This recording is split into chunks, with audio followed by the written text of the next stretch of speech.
Welcome to Judson Press launch party for Space for Grace, Engaging Intergenerational Faith. Now I know everyone has already purchased your book. If you haven't, please go to judsonpress.com to purchase your book. And we have some authors online who are contributors to this book, as well as those who are here. My name is Cheryl Price. I am the publisher of Judson Press. And again, I welcome you all. I'm going to just briefly introduce my co-host down at the end. He's going to wave to you. This is Dr. Asen Wright-Riggins, as well as our CEO of Judson Press and our Executive Director of ABHMS, the American Baptist Home Mission Society, Dr. Jeffrey Haggray. And then our other authors, I will just ask each of them, as well as those online, to introduce themselves, tell us a little bit about yourself, even a fun fact. If you got a funny story, keep it short. And maybe you know this is a Christian group, so we have a Christian story to share. But that way you have a chance to meet our authors, contributors to engaging intergenerational faith. So I'll begin with Dr. Rachael Lawrence, who is also our associate publisher. So I'm Rachael Lawrence. I'm an associate publisher. I was one of the editors on this book and contributed a chapter towards the end that was celebrating the 200th anniversary of Judson Press, which was part of the Space for Grace celebration. And I am really not coming up with a fun fact at the moment, but Thank you. but thanks for the opportunity. Dr. Patricia Murphy. Good afternoon, everyone. I am the Reverend Dr. Patricia Murphy, and I serve as the ecclesiastical endorser and director of spiritual caregivers here at American Baptist Home Mission Societies. A fun fact about me is I love cruising.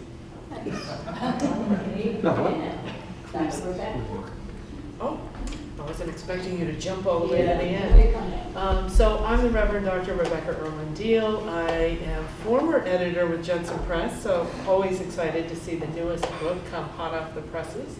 I am currently director of our Center for Continuous Learning here at ABHMS. Fun fact about me, I love Broadway. Dr. Abner.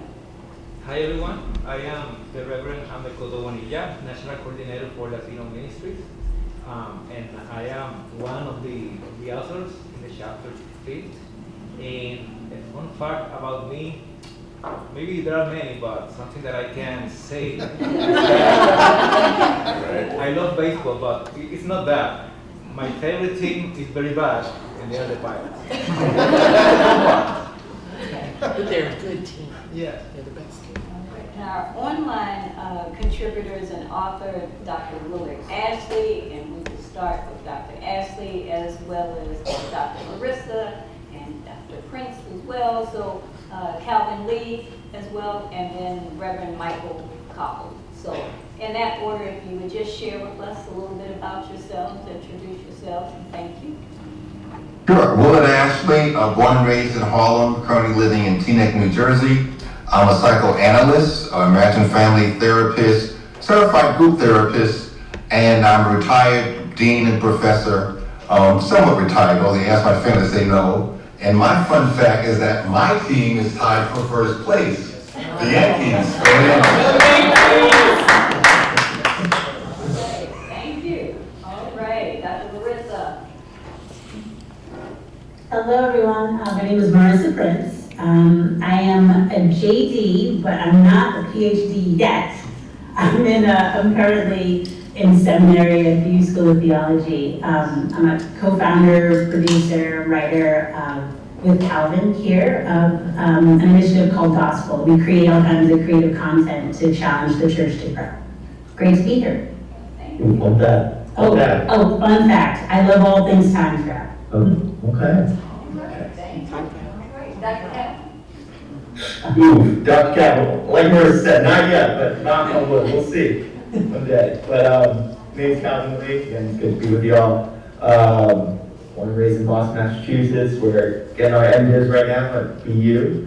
And fun fact about me, I've been told I sleep with my eyes slightly open.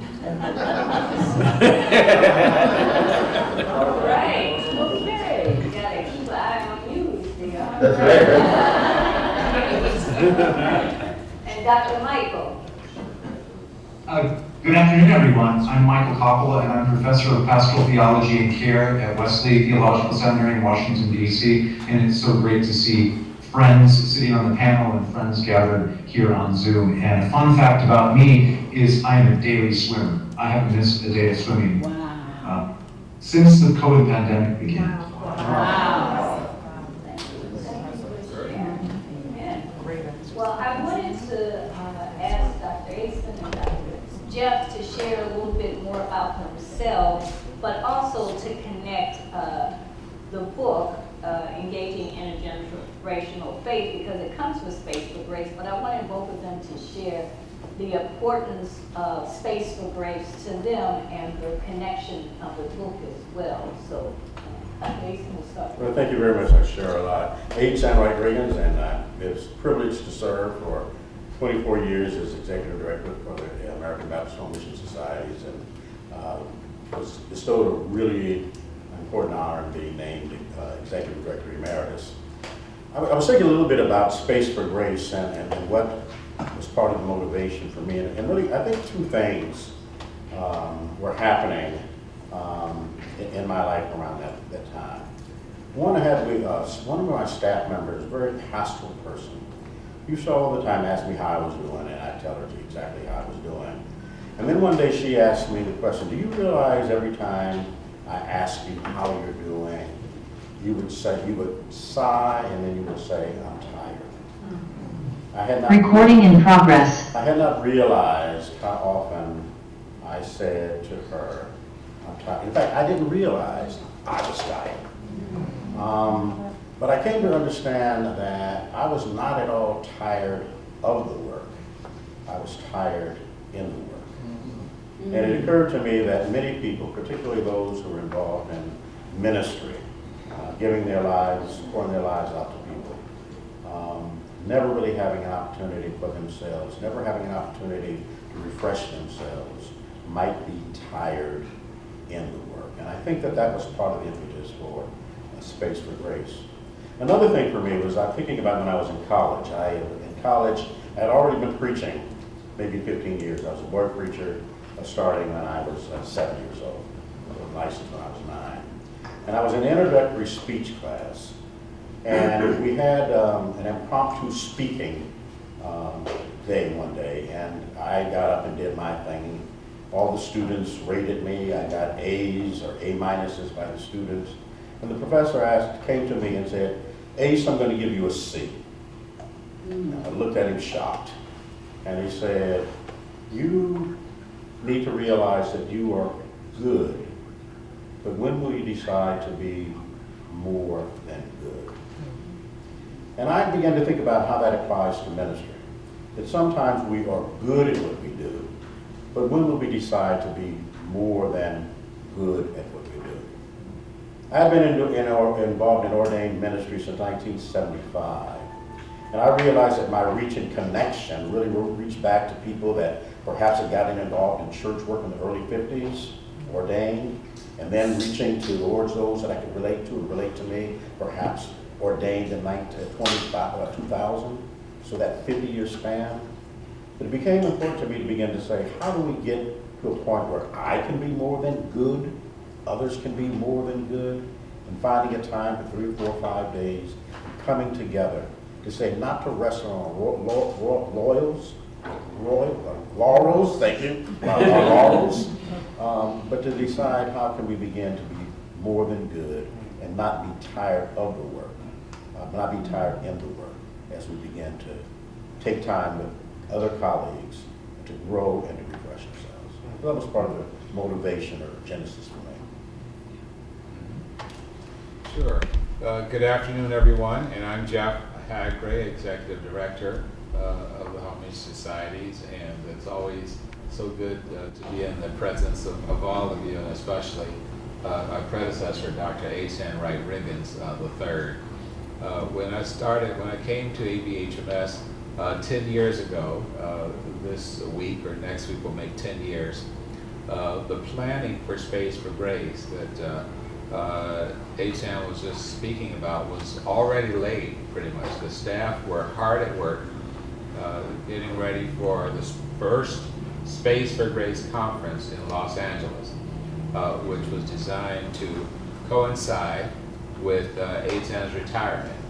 And so at his retirement in the first week in November, ABHMS was launching the initial Space for Grace conference. And it was all that Eitan was just talking about, planning an event for faith leaders, clergy, and others, and many in ABHMS networks that would be a source of refreshment, a place and a space for reflection, renewal, professional networking, revival, encouragement, and so on. And so the planning was largely underway. The staff were all busy, and I was the new guy, and they were like, welcome, we're busy, we're getting ready for this conference, and so on. And which excited me a great deal. And when we got to Los Angeles, at a big Hilton at LAX, I'll never forget, hundreds of people came from around the country, folks that were networked with the home mission societies and its various affinity groups, ethnic and language affinity groups, chaplains, spiritual caregivers, pastors, authors of Judson Press. There were maybe approximately 500 people, I don't know the exact number, but that came from across the country to the Space for Grace conference, which culminated with a retirement celebration for Dr. Wright Riggins. And the spirit in the room was amazing. People were blessed. They were meeting in small groups. They were affinity group meetings. And so the hotel was just bursting at the seams with American Baptists and other friends of American Baptists that had come, who had received the invitation to this Space for Grace. And ABHMS staff truly made it a space for grace. There were dynamic keynote speakers from across the country. I can't remember them all. I remember that Susan Sparks of Madison Avenue Baptist Church was one of the speakers. Brian McLaren was a speaker. And the speakers represented a wide spectrum of racial, ethnic, gender diversity, ideological diversity, and it was an amazing event. And I knew toward the end of that event that that was something that we needed to continue. It was not clear to me whether they had planned on this event being a perennial event. And though the staff were a bit exhausted, I recall that from all of the work that went into it. As a newcomer, it was clear to me that this was one of the most compelling events that I'd experienced in American Baptist life, and that it must continue.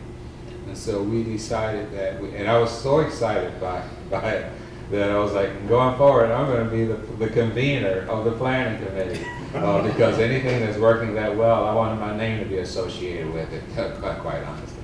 But that's supposed to be funny. But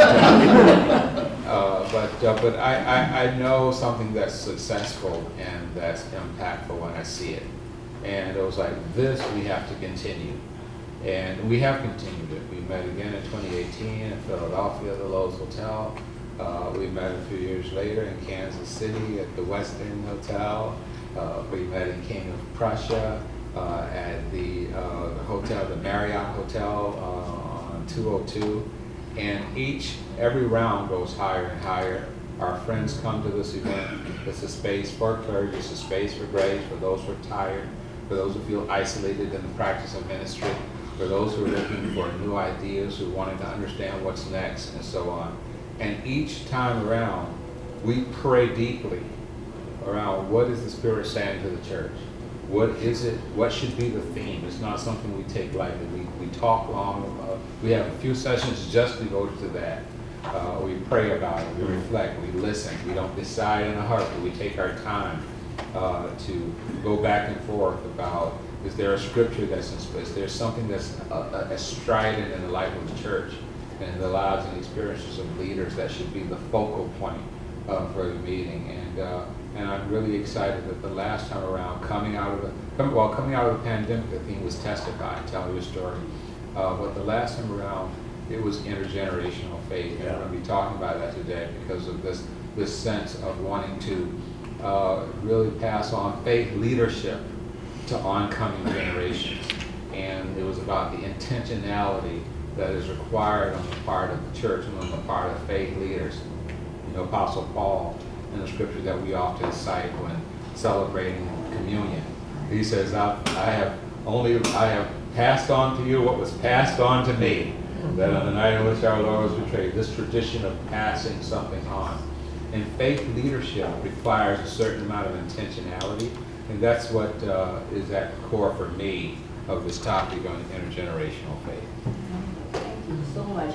One of the things that we're going to ask of each of the authors, contributors, to please state your name when you're speaking, and also refer to your chapter so people have an idea of which chapter you wrote, because when they run to go purchase online or at a good bookstore, you will find their particular chapter in engaging intergenerational faith. And so Dr. Asen and I both have some questions we'll ask, but if you have comments or questions yourselves to those who are here, please put them in the chat, and we'll do our best to refer to them so everyone will have a chance to answer the questions.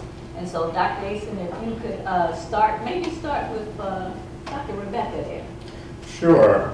So what we want to do is get familiar with the authors, the contributors to the book, and understand a little bit about the chapters that they wrote. So I'm wondering, Rebecca, could you just tell us about your particular chapter and what's that about? Sure. So I think I'm one of the few folks at the table who have participated in each of the Space for Grace from the very beginning, from 2015 on.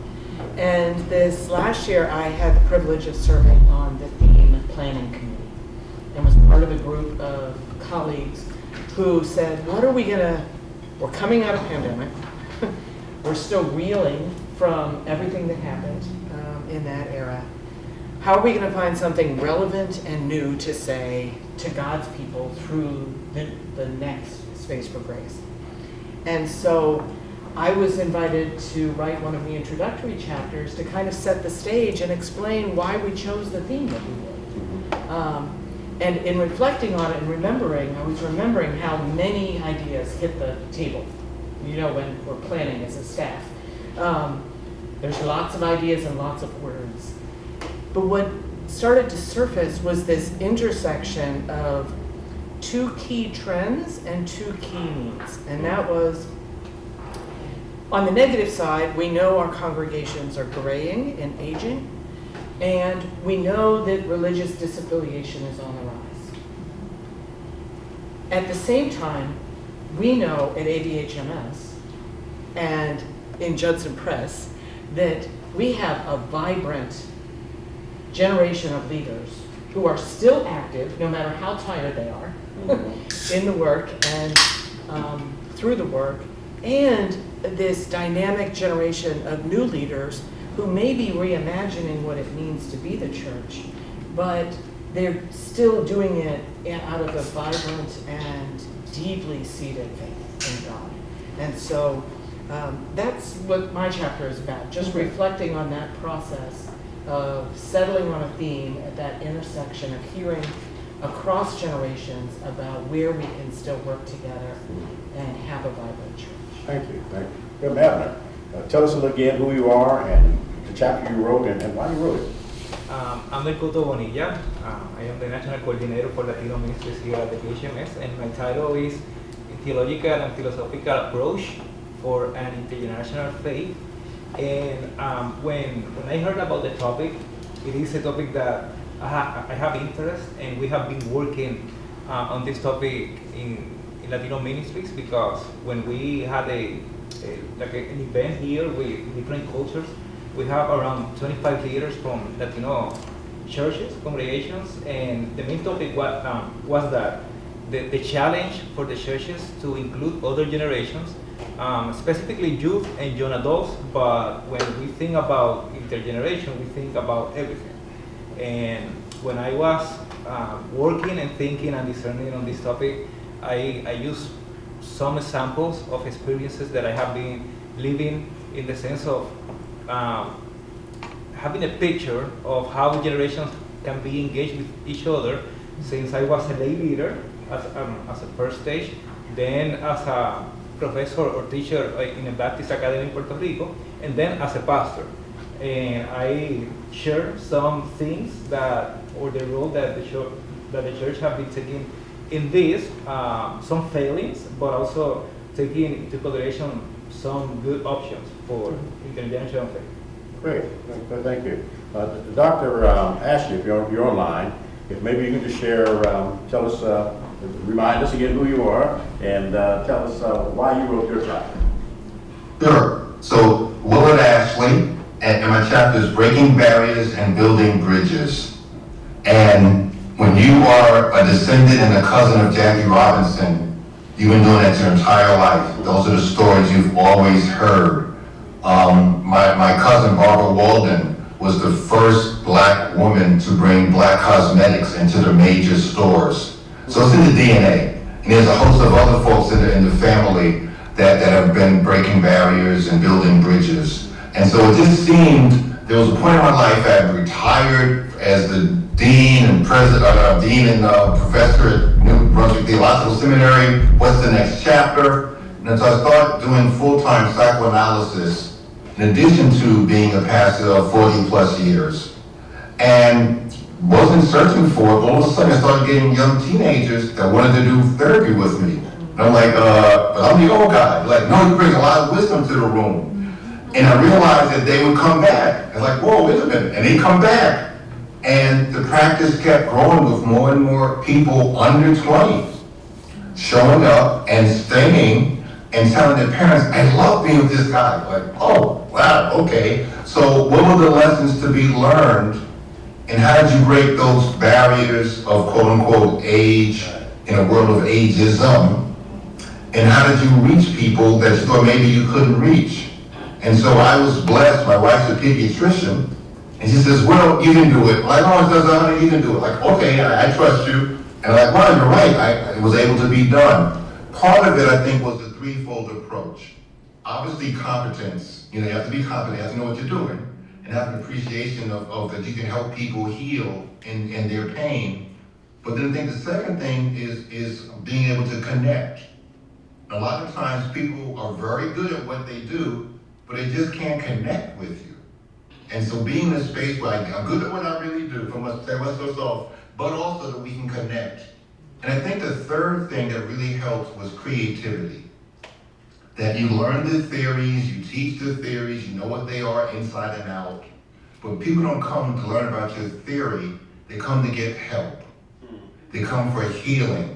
They're saying that, you say you study, you're an expert at this, you can help me in my situation, go for it. And so I think that my own piece is that too often the church universal, the institutions, educationally, etc., they lack creativity. They just keep new paint on the same old stuff. And so I wanted to present a chapter that wasn't just putting fresh paint on the old stuff and doing something creative. And so in so doing, I said, what better way than, oh wow, let's get Chris Broussard and have him be part of the chapter, because he goes around the country, NBA, Fox Sports, ESPN, the Kings piece that he's the president of, to hear from him if what I'm presenting, suggesting is on the right track. Is that what you are hearing as you make your rounds around the world, but in New York State, United States in particular? Is it, yep, check the boxes. And so here we were, and we started writing.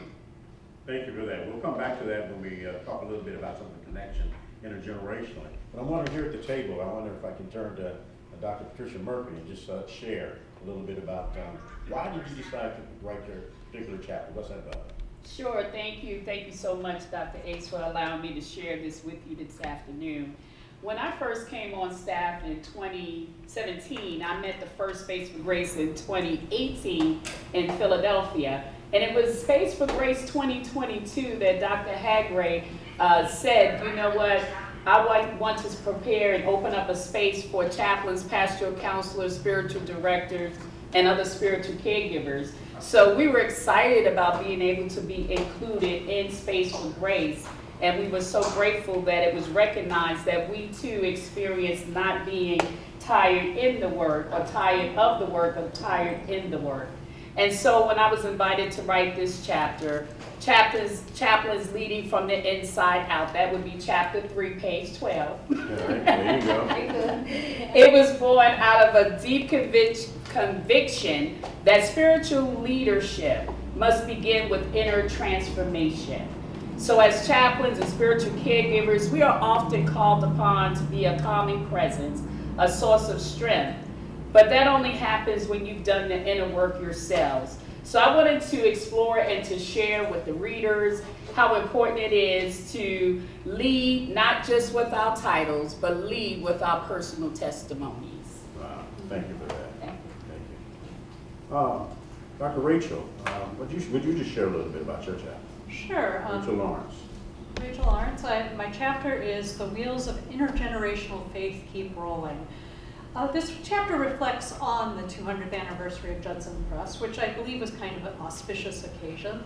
And as you're celebrating something like 200 years, you find yourself reflecting on the past as you look forward to the future. And it just really, as we were planning for this, as we were thinking about how we were going to celebrate it, we thought back to all of the ways the press had been used in order to be part of intergenerational faith transmission. And the kind of unifying theme of the press through the 1800s was that they were using every technology available to them at the time to make sure that the word got out there. Now the technology then was train cars, sometimes boats, sometimes cars driving books to people. But as we're at a kind of a crossroads today, as people's reading habits are changing, as people's media consumption is changing, then Judson Press also needs to look today at how we keep the wheels of faith rolling. It's an allusion to the train. I like trains. So it's that was what inspired the chapter, and I enjoyed writing it. I'm grateful for the opportunity, really. Appreciate that. So I want to turn with those online. First of all, with Dr. Koppel, and then Calvin Lee and Marissa Prince. I'd like for you to just share very quickly about the title of your chapter, and then, but also I want to know a little bit about what motivated you to express your faith through your work. The three of you might just be able to share a little bit about your Thank chapter. you very much. I want to extend my gratitude for the opportunity both to present at the Space for Grace, but also the great work that Judson Press does. I was one of the plenary speakers, and so the title of my presentation was Body Matters, Listening as an Intergenerational Practice. I had the great honor of having Dr. Patricia Murphy in class before she was Dr. Patricia Murphy, and she extended an invitation to me to, on behalf of the Space for Grace Planning Committee, to lead a plenary. And I think at the time there was thought that people talk about play, because my first book was on the role of play in leadership and creativity, and the need for navigating creative spaces and creating contexts that are creative for leaders. That we could be a creative, playful church. My presentation to the plenary presentation was about listening and body-based practices. My most recent book was Body Connections, Body-Based Spiritual Care.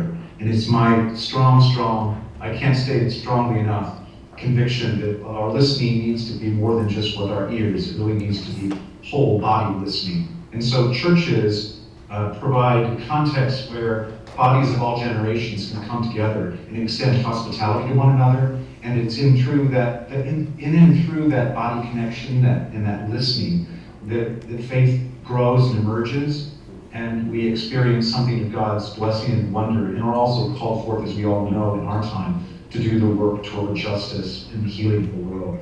So it's deeply personal work. The healing of the world through the traumatic loss that we experienced during the COVID pandemic, but the multiple ways in which a wounding trauma continues in our time. So that extends a bit beyond my chapter, but the listening practice is about tending the wounds and listening to one another and connecting across the generations. Thank you. And Calvin Lee and Marissa Price, would you just share a little bit about what motivated you to express your faith through this particular work? Sir, all right. So, again, Calvin Lee, Marissa Price. And we were grateful for the opportunity to share our chapter, No More Thoughts and Prayers. But this was back in 2023. We took a cross-country road trip listening for, talking to various Christians around the country about the relationship between guns and Christians. And so amidst the kind of stream, what felt like a never-ending stream of mass shootings, it really felt like there was this need to examine what was this connection. And we had learned pretty recently that Christians are actually the number one owning group, the largest gun-owning group in the country. And so what does this mean when the fear not people, the oneness people, are the ones who are consuming the most guns, owning the most guns in this country? And so I think we were both motivated by, we've been on this oneness kick recently, really trying to explore what Jesus' final prayer for oneness means. What does it really mean to be one, be together across generations, denominations, whatever divides, but what would it look like to be one as Jesus and the Father were one? And so if that's the case, if that's what we're called to, then what does that mean for us when it comes to guns, especially when they're taking so many lives? Thank you. Yeah. And then I'm Marissa Prince. And yeah, just to follow that up, I think what motivated us was this real passion that we felt that truth-telling and activism go hand in hand with oneness as we sort of move forward in the church, as new generations, next gens are just stepping up and we're determining who we are and where we want to go from here and what we want to let go of and what we want to champion. This idea of truth-telling about where we've been, about who we are, about what's really important to us, and about the vision that we have for the future, what we're sensing God leading us towards is really critical. So that was embedded in the chapter as well. Thank you. So let me turn to my leaders here for this final question of this segment, to first Dr. Price and then Dr. Haggray. Why do you think that intergenerational faith is significant today and in the future? Why is this so a gripping, important subject? Dr. Price. I think it's significant, and the importance of it is so real because just when you look through biblical times and even before the Bible was created through now, to be able to pass on the faith in different ways, in different formats becomes important because not everyone can read. And sometimes we assume everyone can read. And so we put and print out a lot of things and even digital things as if everyone can read. And so that's when videos and pictures become important. But also you have all these words. And so what does it mean to share your faith, the Christian faith, with persons from a variety of abilities and academics and just family ways of doing things, from culture to race to gender and so forth. So passing on the faith becomes important, and not just saying it or not just showing pictures, but really conveying in a various ways, this is the faith of Christ and how I understand. This is the faith of Christ as the church explains. This goes from the Old Testament to New Testament and beyond because it really impacts our everyday lives. We build on things based on our faith and our values. And sometimes we pretend and hide behind things that we don't understand from a biblical standpoint as part of our faith. And so having a faith that's strong, that's rooted in learning and studying and teaching, and also in action. Because our faith is about action. God is about action. God is about justice. Love is a verb. And so you're to put that in action. And so when you talk about faith, also to ask, as Paul talks about, where's your action? You can talk it, but people want to see it. And so it's a better testimony when people can see your faith. So I think being able to live out our faith in ways that impacts people, not only by attending a service or worship service, but going beyond that in your community. Maybe people see what you do. And even in workplaces, people look at what we do besides what we say. So we look at it and move it through different ways in different generations so that we leave behind a legacy of God's faith, God's love, and God's justice that doesn't just reside in this particular book, but we pass it on through our families, friends, and through nature.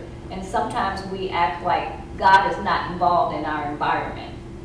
And God's not involved with the animals and all of God's creation, because it's all of God's creation. So how do we move that along? And so this particular book offers different perspectives on that I hopefully will impact our lives to share faith with others. So Dr. Haggray, I've really been impressed to see how you've done that both at the conference as well as in the staffing here. Could you just talk a little bit about how how important that is in terms of being interactive with each other and relational with each other in terms of intergenerational faith? Yes, well, you know, I'm almost obsessed with this issue of intergenerational faith, which really goes back, for me, to my childhood. I attribute part of the rationale, reason why I'm in the ministry today is because of the older saints at church who, when I was a child at church, the older mothers and the older deacons, I could call their names, who would say to my mother, that boy is going to preach, he's going to be a preacher, and so on. And it was because I was encompassed by older people at church who shared their stories and who called me to the ministry that prompted me to really grapple with whether there was indeed a call on me to preach. And even though I was inclined toward law school, I got on my knees and prayed and asked God to send me a sign because I want to be a lawyer. Exactly. But the mothers at church are saying I'm supposed to preach. So if you got a word for me or some intention for my life, I need you to speak now or forever here. I hold your peace, right? And so that's the challenge I posed to God. Vocational discernment does not happen accidentally, it happens intentionally. Parents are taking their toddlers to golf courses to learn to golf. They take their children to the soccer field and instill in them at an early age a desire to play soccer, gymnastics, basketball, and so on. Ministry does not happen by accident. And throughout the Old Testament, and we see, I've always been fascinated by call stories. Whether it is Moses, I am sending you, Moses, but I have a stuttering issue. I'm just like, God don't mind that. You know, Jeremiah, God calls Jeremiah to youth, and he's nervous about being so young. Paul calls Timothy, and it says, don't let anybody despise your youth. And the same was said to Jeremiah, the call to Isaiah. Whoa, I'm a person of unclean lips. Who am I? You know, is Moses, who am I that I should go to Pharaoh? Isaiah is like, you sending me? I cuss a lot. All my friends, they cuss too. God says, I got a solution to that. Esther, her mentor and older cousin, who's like, she was like, you know, who knows? He's like, they're saying, who knows? God may have called you for such a time as this. So the older people in the scriptures were constantly coaching and mentoring the younger people. God's going to need you to do this. God's got an assignment for your life. And who serves that role today? And we cannot leave it up to chance. So we have to look for people to succeed us. And that doesn't mean they have to do exactly what we do. We don't want them to do that. But in every generation, you know, Prophet Joel says that, you know, God says, I'll pour out of my spirit upon all flesh, and your old men will dream dreams, and your young ones will see vision. The older adults will have dreams, and they'll remember the former times and where they've been, and they'll tell the stories. But the younger persons will have prophetic visions and insights about the future, what's possible. And that's a generational cycle that has to be cultivated, that has to be maintained. And we have to work the room across the generations, which is what I wrote in my introductory chapter. We have to be, and if we're not intentional about sowing the seeds for a new generation of faith leaders, there won't be a new generation of faith leaders. We have to fund them. We have to set money aside for them. We have to pay their way. We have to give them holy handshakes, leave some money in their hands when we see them. We have to invest in young people going to seminary. We need to set up scholarship funds. We need to do everything, those of us in ministry, because people in athletics and in sports and in science and in medicine, they are raising up a new generation. There's STEAM programs, there's athletic programs, there's yachting and sailing programs. Every vocation, every field is investing in a successor generation. So what makes us think that somehow automatically by some kind of divine osmosis that a new generation is going to be called if we don't call them? We have to continually say, what about you? Do you have an interest in this? We have to create opportunities, invite them to conferences. We have to get in, roll up our sleeves and get involved. We have to take them on mission trips. We have to sponsor young people, take them to places where they would not go automatically. And so intergenerational faith is about creating a pipeline. It is about putting people in spaces where they might hear God's call or even consider the notion that God might call them. And even here at the Home Mission Societies, and I shared with the staff this morning, we were very intentional about thinking about what is the next generation of ABHMS staff, commissioned missionaries, is going to look like, and what do we need to do? And so there are certain conferences, one in particular that I go to every year in search of young people. I intentionally go looking to find younger boys who would not come into my path automatically. I go looking, and so who is somebody as a recruiter, and somebody who is looking to say, you know, and I hand out my card, if you need help, give me a call. Most don't know what that means, so most don't call me. It's the few who do that end up getting a grant, a scholarship, sponsorship. I can count on most to not call me. But those 2 or 3 or 4 who follow up with a phone call or with an email, I do everything within my power to make it possible to lend them some assistance and to help them along the way. I think that we all have that response, not just the executive director of the Home Mission Societies, but all of us who serve in ministry, whether small church or big church, chaplaincy or spiritual caregiving, missionary or whatever your field is. I am now calling you to be thinking, whose life are you speaking into? Who are you mentoring? It can't just be about us. It just can't be about our success in ministry. We have to consciously anoint someone, put our hands on them, and say, follow me as I follow Christ. And they have a right to say no.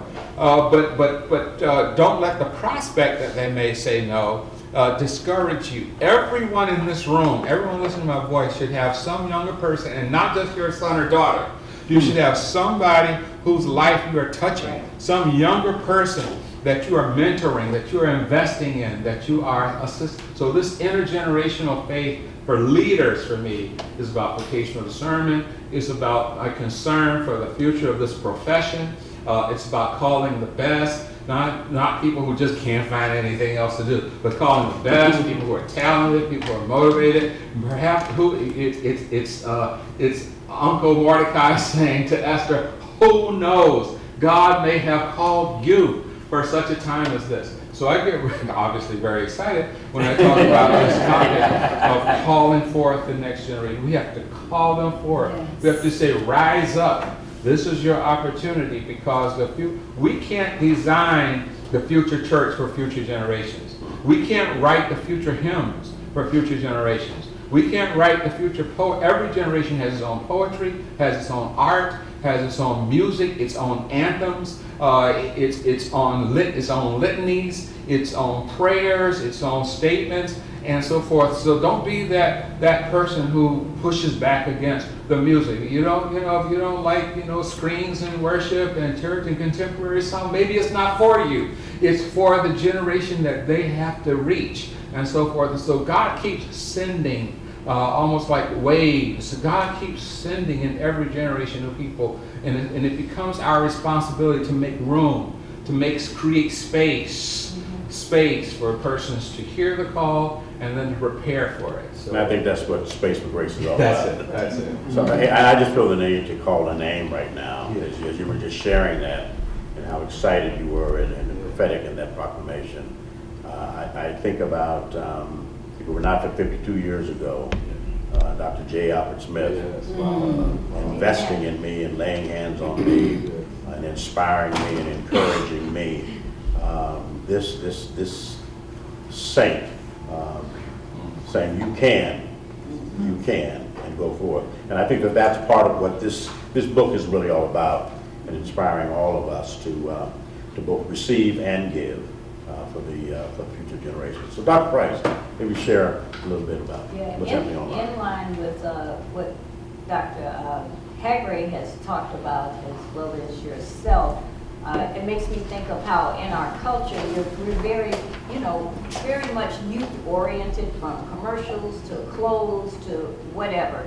The younger you are, the better things are, because it's a way of selling products. It's about making money as well, too. And sometimes we, in the church, don't want to look at things the same way, even though we bring that into the church with us. So I was thinking, in our society, in our culture, there highly values youth that likes to sometimes sideline elders. How can you see congregations becoming more intentional about the space they create, where all generations can feel seen, heard, as well as valued? And I'm going to start online with Marissa and Calvin.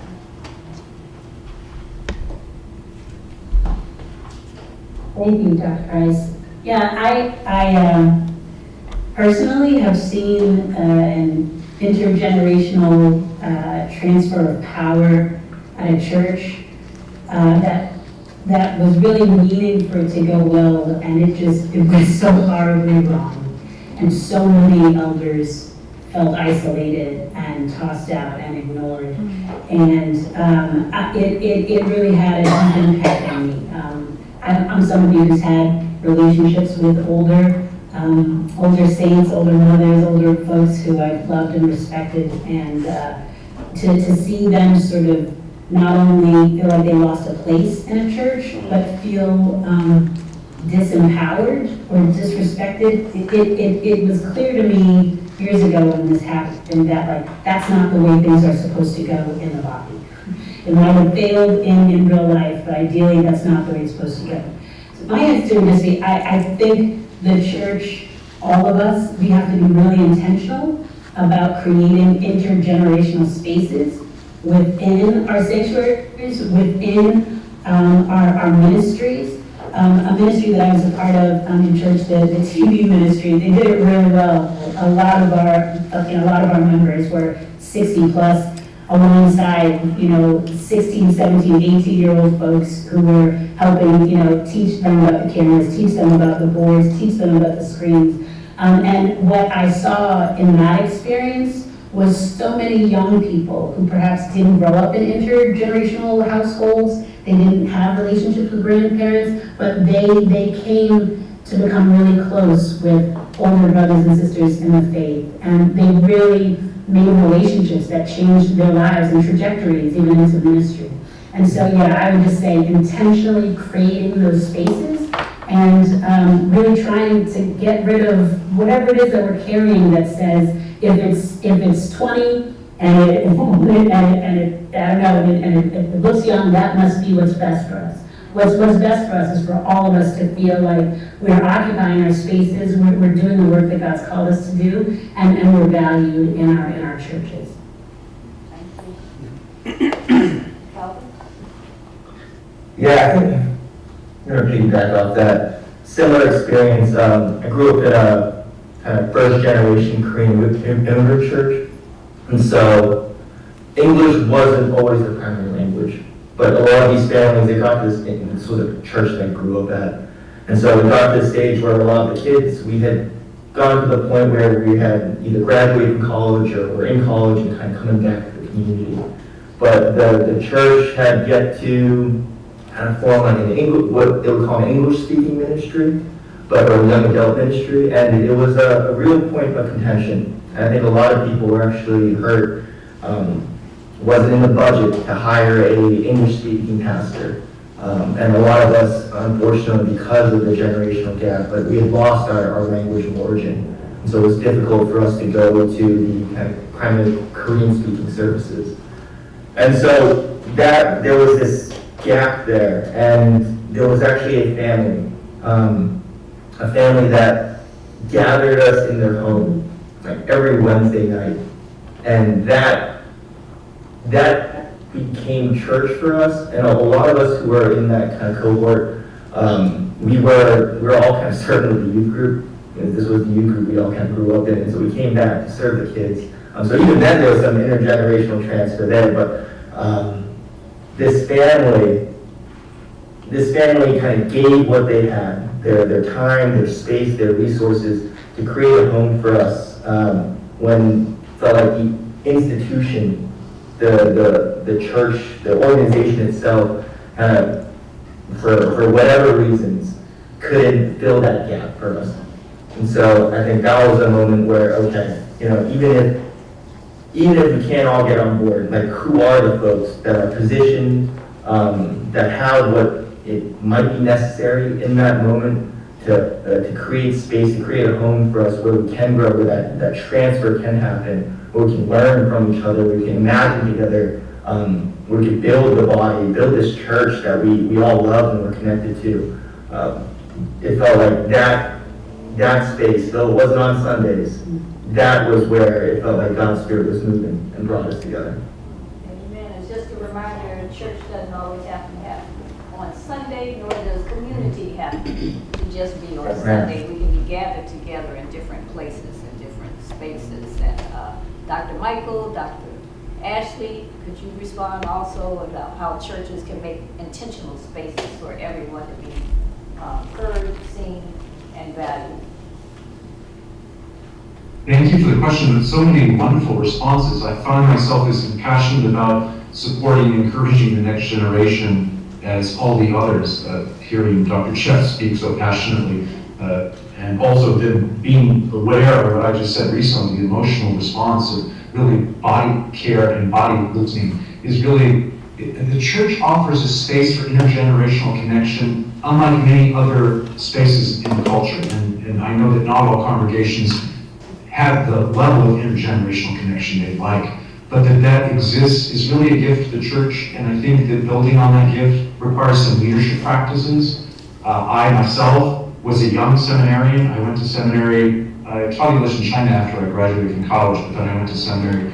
I was 23 years old, so I graduated when I was 26. I teach at a seminary now where I have students who are across the age spectrum, and I have, of course, those who are in my age range now, I can connect with because, well, they're my age range, but I also have deep empathy for the young seminarians who come facing some of the challenges they face in the institutional structures, because I myself was a young seminarian. So I feel like a really significant leadership practice is both gently challenging, or let me call it non-defensive challenging of older generations in order to make this space for younger generations. It requires some artful negotiation from me as a leader when I'm serving in congregations or preaching in congregations or leading governing boards, and also helping model that in the classroom. So this intergenerational body listening and creating space for body hospitality is a leadership practice. While it might feel like a small gift in some contexts, it really is a jewel. And I think building on it, however small, is our work for this time. Thank you. Dr. Ashley, you could respond.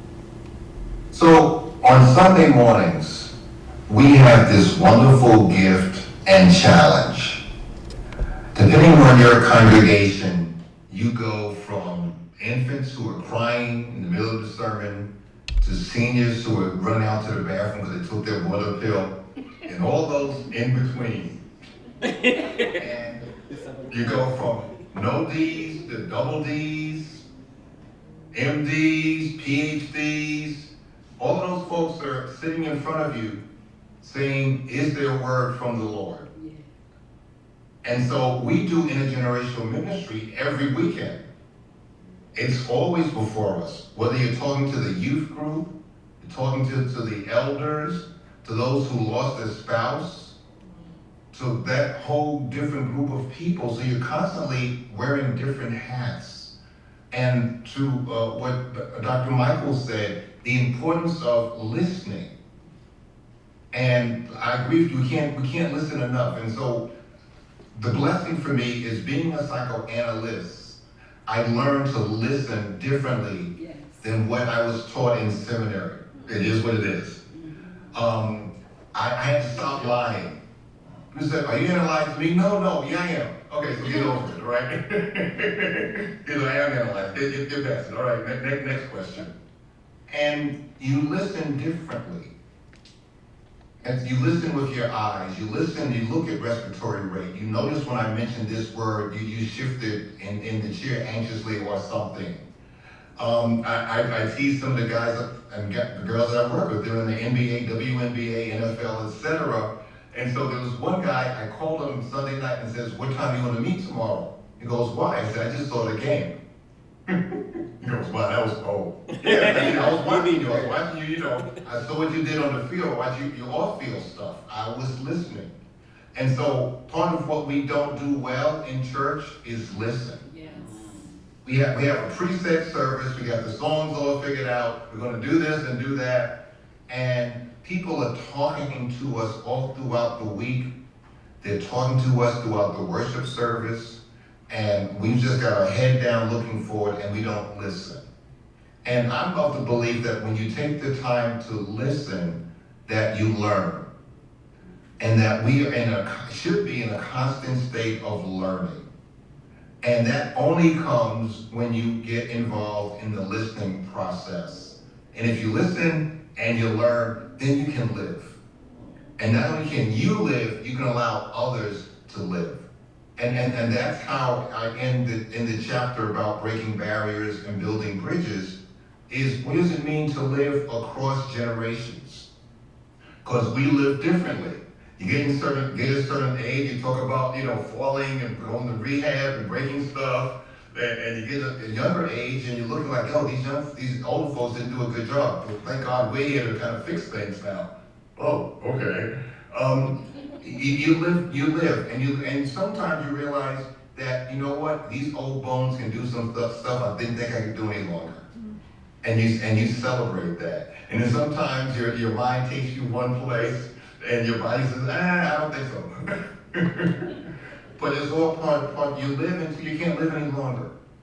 And I think that's part of what the church has to appreciate. And part of living is not tolerating young people, embracing young people. Yeah. And, Tommy Dorsey was not a popular person when he first came up with his music. And now he's in the hymn book. Amen. Amen. Thank you. Dr. Pat? I use the church make intentional spaces where everyone can be seen, heard, and valued. Wow, what an interesting question. I remember when I actually served as a youth pastor, how we had to break beyond the traditional lines of only allowing the young people to participate on Fifth Sunday. Mm-hmm. So that was the only time that they were able to lead the adult worship service. But what I realized is that young people, they crave authenticity. And older generations, they carry the wisdom, we always say. But what I realize is that when the faith and when these shared relationships or shared experiences are coming to synergy with one another, it becomes more of a living dialogue than a static tradition. So I think that when churches can begin to understand that young people's voices and their language may be different, but they're still yearning to experience the same God. Thank you. Dr. Rachel? Thinking about this question, I find myself reflecting on my two sort of career paths. One was in education, the other in the ministry. And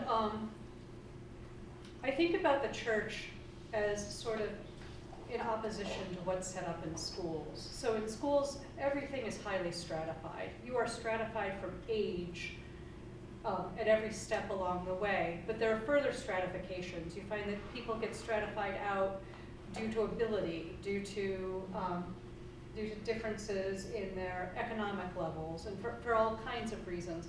But church is the opposite of that. Church done well.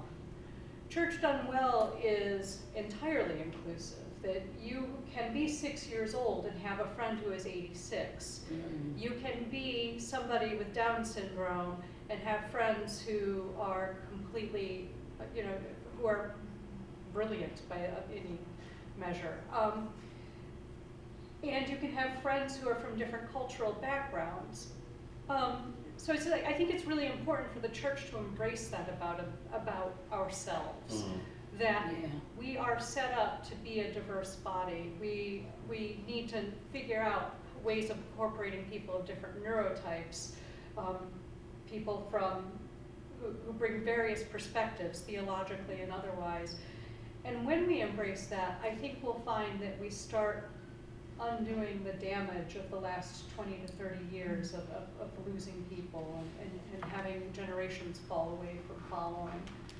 Because I think that's who Christ calls us to be.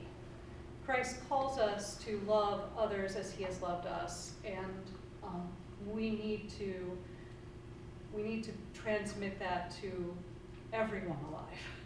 So, thank you. Abner?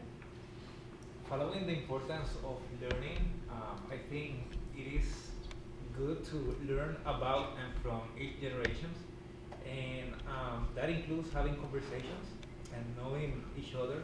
I remember, as an example, I remember 15 years ago, I was with my nephew, he was 6, and he started to ask me questions, and I was answering questions, and you know, the children likes to ask why, right? Yes. And I answered that question and why. I answered that question and why. And I got to the point, it's like, I think this question is bothering me. Then, 5 or 4 years ago, when I was a pastor, I started to ask God why, in many ways. And I better understood that question, because when children are agents of discipleship, and you know that each generation is important, including children in that case. And I think those dynamics are important to know what is happening in the world of each generation. And the other generations, in the Latino community, 95 of the churches are from the first generations, or their worship service and everything are focused in the first generation. But when you learn what is happening and what is what is the thinking of the new generations, you can have more intergenerational engagement in that case. And because as we're moving close to 4:30, I had some other questions, but I'm going to skip ahead, and Dr. Jeff, I'm going to have you answer this question last. So I would like for each of you, when you think about your chapters and what you what it meant to you then and what it means to you now. We have different persons now who are listening and who will read your book. Identify maybe one idea, one concept and one action that you want persons to take away from your particular chapter. So when they read it, what's the idea that you want them to really kind of marinate over, and an action that you would like them to do as well? So I'll start with Dr. Pat. As an action, I would like them to take away with understanding that in today's world where isolation and disconnection are rampant, that we need to be mindful about building spiritual bridges.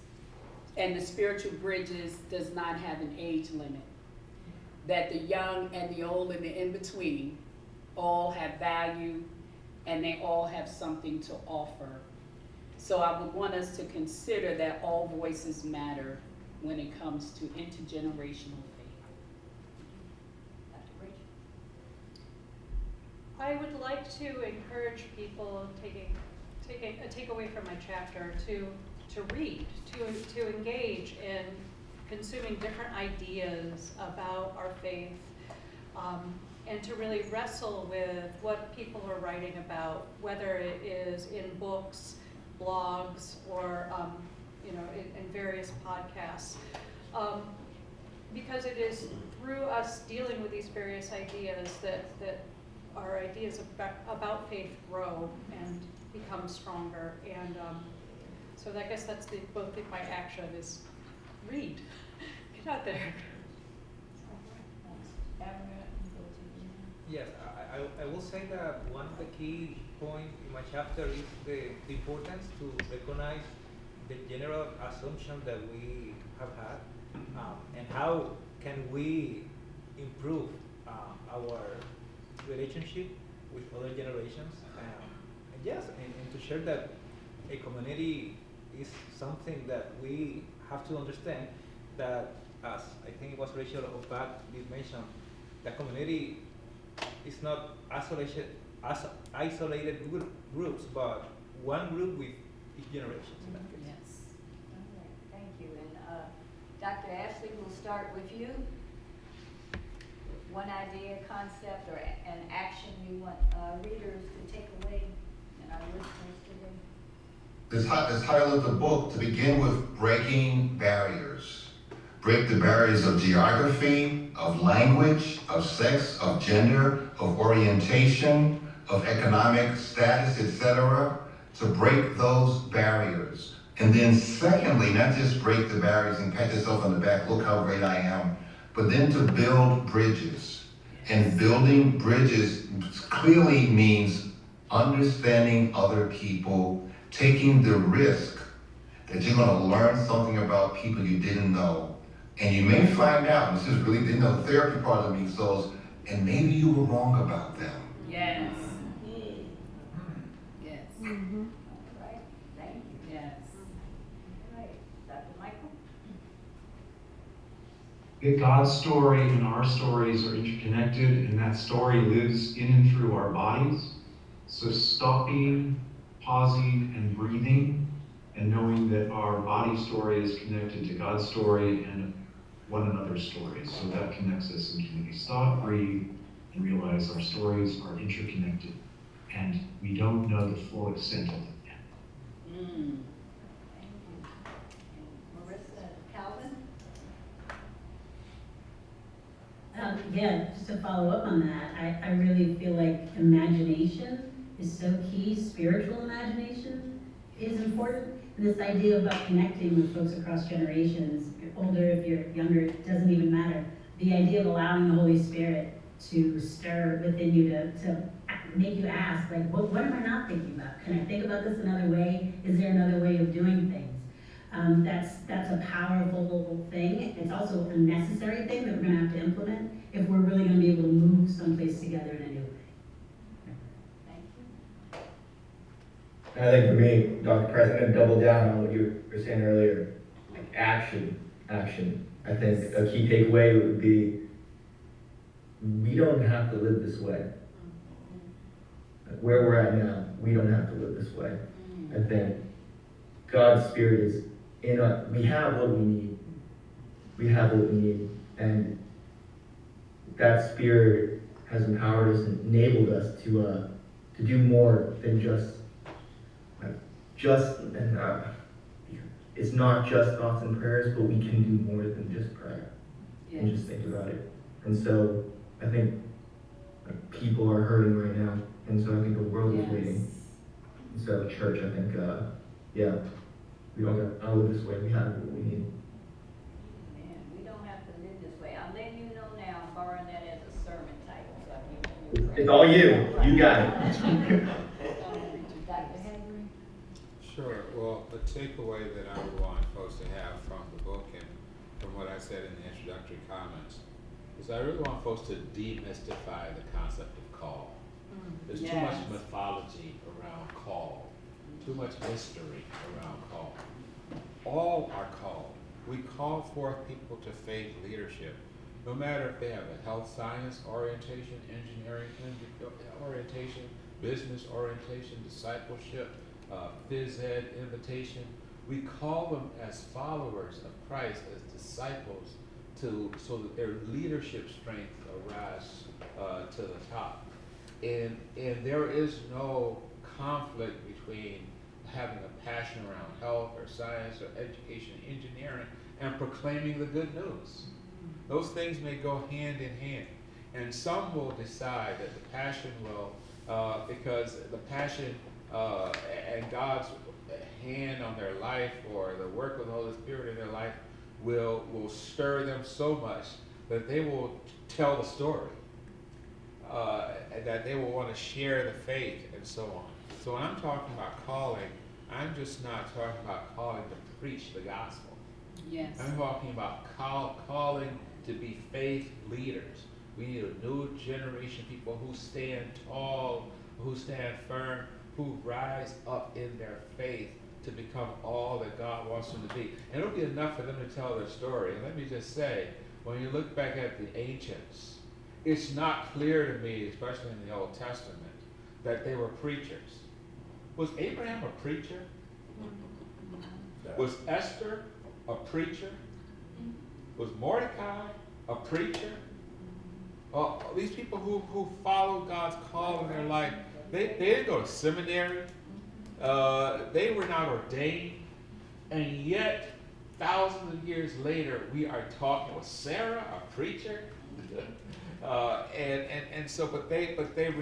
answered the call of God in their lives, and their legacies continue to this day. And so that's what I'm saying. That look at the actor Denzel Washington, who you're beginning to see more and more the person of deep faith that he is, and that he has been all along. And at this seasoned stage in his life, he has come to a sort of clarity that I've always been a preacher. There's this car salesman in the Philadelphia area who does his commercials, it's a Ford or something. He says, I've always been your dealer, you just don't know it. and so you have always been people of faith. You have always been a proclaimer of the message. You just didn't know it. Well, so we've got to cultivate that, and we have to consciously demystify. It's not just for preacher who enter the profession of ministry. It's for everybody has a story to tell. I'll stop there. Thank you all. And as we close out, I just wanted to let you know that on Monday we're going to take a deeper dive into the book, and so we'll do a recording from 12:30 to 1:30, and Jennifer will post that link, and so that way you'll be able to watch it at another time. But before we end, I'd like for Dr. Asen, if you have any closing remarks you would like to share. Well, thank you so very much, first of all, for just inviting me. I feel very privileged to be a part of this table. I'm grateful for Space for Grace, and even more grateful that Dr. Haggray saw it fitting to continue Space for Grace and making it bigger and better. And then I'm also just extremely grateful for this resource, this book. I had an opportunity to be at the last Space for Grace, I've been at all the Space for Grace conferences, and to be at the last one and hear many of the presenters. But it never entered my imagination over the 24 years that I was here to take any of the conferences that we did and publish a book out of the conference so that it would be a lasting resource. So even as I've heard many of those presentations, to be able to come back to listen again, to learn again, to respond again in this book has just been wonderful. Final thing I would just say is that sitting here just reminded me that day before yesterday I came into this missional space at 40 years old. That was the day before yesterday. I was 40 years old. I blinked and time passed. I think that all of us have a responsibility to receive what has been passed on to us from previous generations, to do the best we can with what we have, realizing that we are all created for this space right here and right now, and then to pass it on to the next generation. I think that this is part of what Space for Grace does and what this wonderful resource does, and so I commend it to everybody to read it and to learn from it. So thank you. Thank you. And again, thank you all for participating. And remember, Space for Grace is next year in Spiritual Caregivers, April 21st through the 23rd in Cleveland, Ohio. And we'll produce another book, part of a new series that we're starting. And so please purchase Engaging Intergenerational Faith. Again, I want to thank all the authors, contributors, and everyone. And I really thank God for this opportunity. It's about action. It's about prayer. It's about love. It's about justice. But always remember, what are you going to do to make a difference and to pass on the faith? So God bless you and thank you. And thank you, everyone, for Good job.